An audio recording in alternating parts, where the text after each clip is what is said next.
It was 2 in the morning when his phone rang. The number was unfamiliar, the screen cracked and glowing dimly in the darkness of his modest bedroom. David almost ignored it. He had just managed to put his 7-year-old daughter Lily back to sleep after another nightmare. Quiet nights were rare blessings for him, a single father working 2 jobs to keep food on the table. But something deep inside, a pull he couldn't explain, urged him to swipe an answer. On the other end was a woman's voice, shaky, fragile, breaking between shallow breaths. She whispered for someone named Andrew, begging him to come, pleading that she couldn't be alone tonight. David frowned, rubbed his eyes, and almost said wrong number. But the quiver in her tone felt too raw, too desperate to ignore. She sounded like someone standing at the edge of a cliff, and he couldn't shake the thought of what might happen if she truly was alone.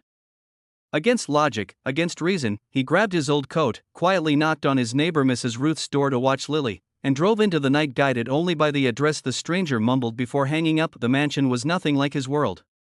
Tall gates loomed like iron giants, and golden light spilled from massive windows into the night. David nearly turned around, certain he'd made a mistake. But he pressed the buzzer anyway. A few minutes later, the door creaked open, and there she was, Elena. Young, stunning, yet fragile in silk pajamas, her cheeks streaked with tears, her hands trembling as though holding herself together by sheer will. She looked at him not with suspicion, but relief, whispering, "You came." He should have corrected her, explained the wrong number, but the emptiness in her eyes silenced him. Inside, the mansion gleamed with chandeliers and marble floors, but it felt colder than his small apartment.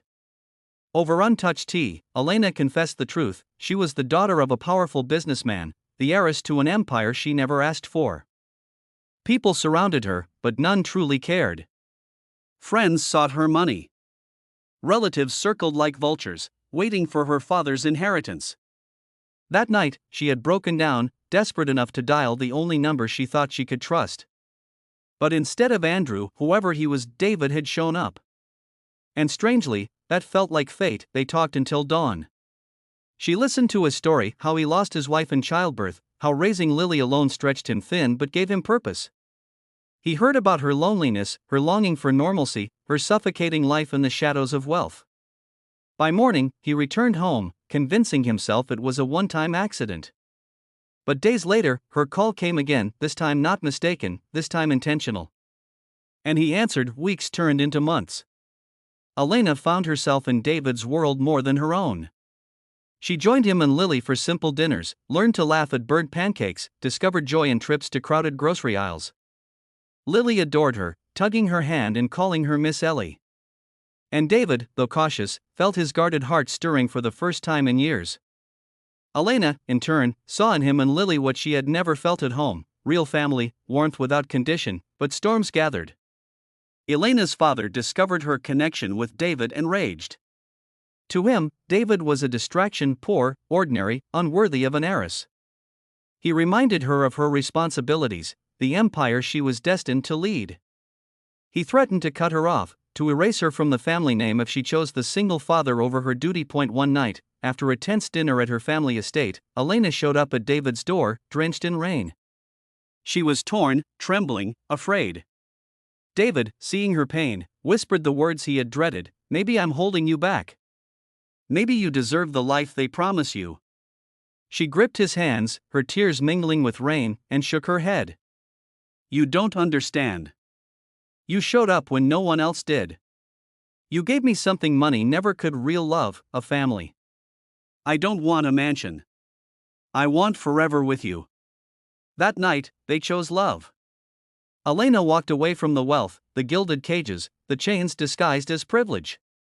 She chose the little apartment where Lily's drawings decorated the fridge, where laughter was louder than silence, where love was enough. Life wasn't easy. Without her inheritance, Elena learned to work, really work. She took small jobs, side by side with David, learning resilience she'd never known. There were bills they sometimes struggled to pay, nights when doubts whispered in the dark. But there was also joy: birthday parties with homemade cakes, family picnics at the park, Lily falling asleep in Elena's arms while David watched with quiet gratitude.